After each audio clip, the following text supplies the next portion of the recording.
Hello dear students, क्या हाल चाल है आप सभी लोगों के। उम्मीद करता हूँ आप सभी लोग बहुत अच्छे होंगे, फिट होंगे, फाइन होंगे और आप सभी लोगों की पढ़ाई बहुत अच्छी तरीके से चल भी रही होगी। तो एसएसटी के अंदर हम जो है चैप्टर नंबर 7 पर पहुंच चुके हैं और आज का जो टॉपिक है वो क्या है आपका, लोकतंत्र के परिणाम। लोकतंत्र के क्या रिजल्ट्स हैं, क्या फायदे हैं, क्या नुकसान है, लोकतंत्र क्यों जरूरी है, लोकतंत्र में लोगों को क्या लाभ होता है, ये सभी चीजों के ऊपर आज हम विचार करेंगे और अच्छी तरीके से उसको समझेंगे। और ये समझने वाला टॉपिक है, मजेदार टॉपिक है। देखो, हमने चैप्टर 6 पढ़ा था, उसमें क्या हुआ था, उसमें भी लोकतंत्र के ऊपर लड़ाई हुई थी नेपाल में बोविलिया में जल युद्ध हुआ था। ठीक है, आपको याद है। और नेपाल में कब आया था लोकतंत्र? 2008 में। 2005 में कौन सी सरकार थी? राजशाही सरकार। कौन सी थी? राजशाही सरकार। जो ठीक है, 2006 में आंदोलन हुआ, राजशाही सरकार आई, लेकिन पूरी तरह से खत्म नहीं हुई थी और पूरी तरीके से 2008 में ही लोकतंत्र आया था। फिर 2015 में क्या था? 2015 के अंदर संविधान का जो नया संविधान लागू हुआ था आपके नेपाल के अंदर। ऐसे ही बोविलिया में जलयुद्ध हुआ था और उसके बाद वो जलयुद्ध धीरे धीरे लोकतंत्र के रूप में बदल गया और लोकतंत्र ही सभी लोग की मांग हो गई। अब लोकतंत्र के क्या परिणाम है उसके बारे में हम डिस्कस करेंगे और उम्मीद करता हूं आप सभी लोगों ने वो फर्स्ट क्लास जो क्लासेस है वो देख ली है। चलो, परिभाषा क्या है लोकतंत्र की? लोकतंत्र एक ऐसा शासक प्रणाली है जिसमें जनता अपनी सरकार चुनती है। जनता चुनेगी भाई, जनता के ऊपर डिपेंड है, जो कि अपने इंडिया के अंदर है, जो कि अपने इंडिया के अंदर ये चीज है। इंडिया के अंदर क्या है? इंडिया के अंदर डेमोक्रेसी है। इंडिया के अंदर क्या है? इंडिया के अंदर डेमोक्रेसी है। डेमोक्रेसी यानी लोकतंत्र है, जिसमें सरकार को जो चुनने का काम है हमारा है और सरकार का उत्तरदायी बनाती है, सरकार को उत्तरदायी बनाती है। इसमें नागरिकों को अभिव्यक्ति की स्वतंत्रता, समानता और न्याय के अधिकार मिलते हैं।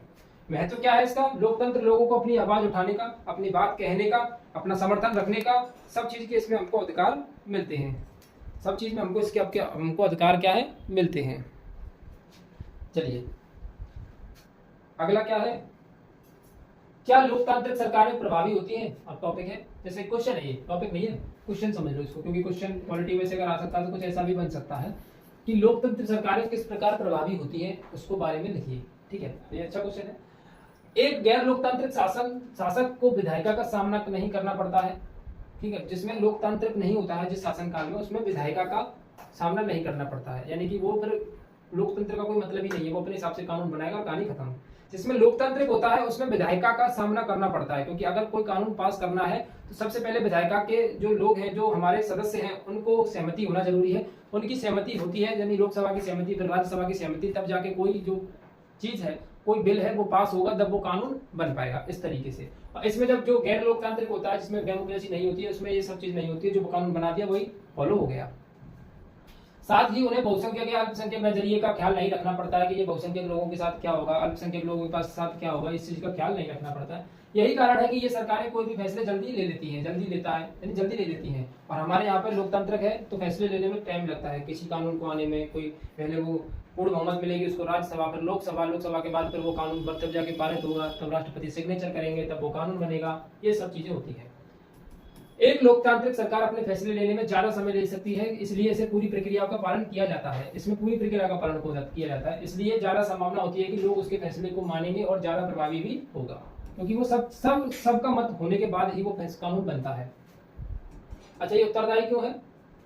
अगर कोई नागरिक यह जानना चाहे कि फैसले लेने में नियमों का सही पालन हुआ है या नहीं है, तो वह इसका पता कर सकता है। इसके लिए उसको पास साधन भी उपलब्ध है, इसके पारदर्शिता कहते हैं। इसे क्या कहते हैं? पारदर्शिता कहते हैं। वो जानना चाहे कि ये कैसे फैसले है, कैसे नियम है, तो वो जान सकता है, इसको पूरी आजादी है। वैध सरकार क्या होती है? लोकतंत्र में सरकारें एक नियमित, स्वतंत्र और निष्पक्ष चुनाव के माध्यम से चुनी जाती है, जिसको वैध सरकार बोलते हैं। यानी कि चुनाव आयोग का जो गठन किया गया है वो सबको बराबर का अधिकार देता है, जिसका चुनाव आयोग क्या है? Election commission. इसी के जरिए ये सब काम होता है। लोगों के प्रतिनिधियों के साथ प्रमुख नीतियों एवं कानूनों को खुली सार्वजनिक चर्चा के साथ ही कानून की उचित प्रक्रियाओं का पालन होता है। अगर लोगों को लगता है कि सरकार ने कुछ ऐसा किया है जो संविधान के खिलाफ है, तो लोग इसके चुनौती दे सकते हैं। यानी कि अगर लोगों को लगता है कि सरकार ने कुछ गलत किया है, सरकार ने कुछ गलत फैसले लिए हैं, ये हमारे साथ गलत हुआ है, तो वो डायरेक्ट सुप्रीम कोर्ट में जाके या फिर कहीं पर भी किसी कोर्ट में जाके, सुप्रीम कोर्ट में जाके, न्यायपालिका में जाके चुनौती दे सकता है कि ये गवर्नमेंट ने गलत किया। उसकी चुनौती स्वीकार की जाएगी, बाकायदा केस लड़ा जाएगा, उसकी सुनवाई होगी। अगर वो गलत है, अगर वो सही है, तो वो फैसला रद्द किया जाएगा।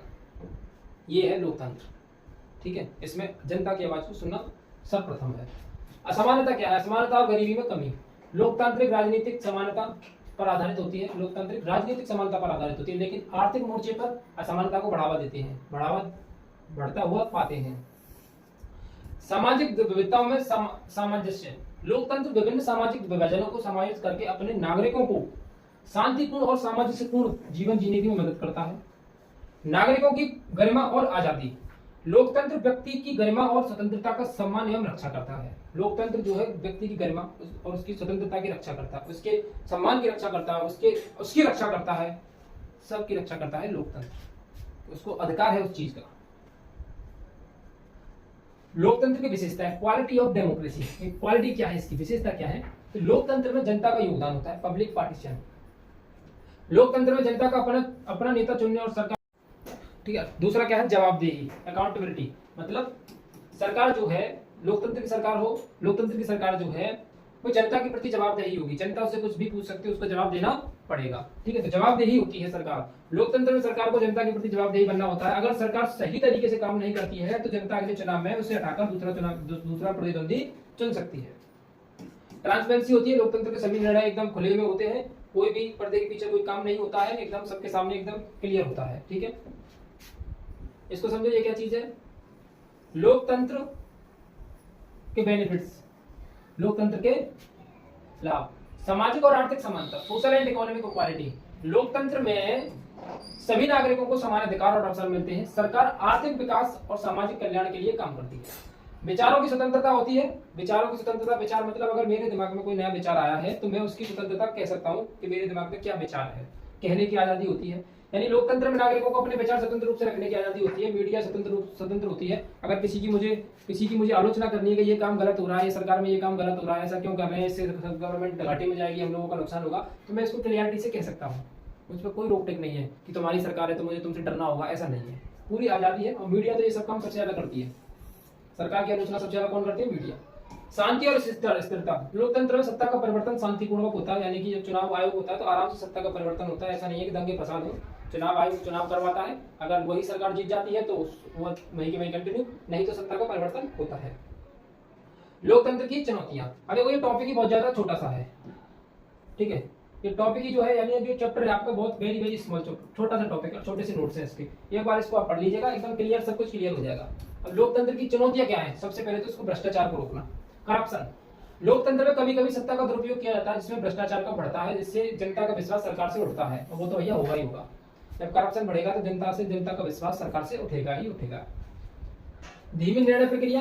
कोई भी फैसले लिए जाते हैं तो कम से कम 1 साल लगा दें, 2 साल लगा दें, या पूरा पंचवर्षीय योजना चले जाए, कोई भी कुछ काम नहीं हुआ, कुछ फैसले हुए, तो बहुत ज्यादा स्लो डिसीजन मेकिंग है। लोकतंत्र में सभी पक्षों की राय लेने के बाद ही निर्णय लिए जाते हैं, जिससे निर्णय लेने की प्रक्रिया काफी लंबी हो जाती है। धीमी प्रक्रिया 6 महीने लग जाते हैं, साल भर लग जाती है, लगभग 6 महीने, टाइमिंग 6 महीने। अल्पसंख्यकों का अधिकार, माइनॉरिटी की राइट्स क्या होती हैं कि लोकतंत्र में बहुसंख्यक की इच्छा के आधार पर फैसले लिए जाते हैं, जिससे अल्पसंख्यकों के अधिकारों की अनदेखी नहीं हो सकती। यानी ऐसा नहीं है कि जो लोग बहुसंख्या में, यानी जिन लोगों की तादाद ज्यादा है, ठीक है, तो उनके विषय में ज्यादा ध्यान दिया जाए, और जो अल्पसंख्यक है उनके ऊपर ध्यान ना दिया जाए और फैसले को ऐसे ही ले लिया जाए, ऐसा नहीं होता है।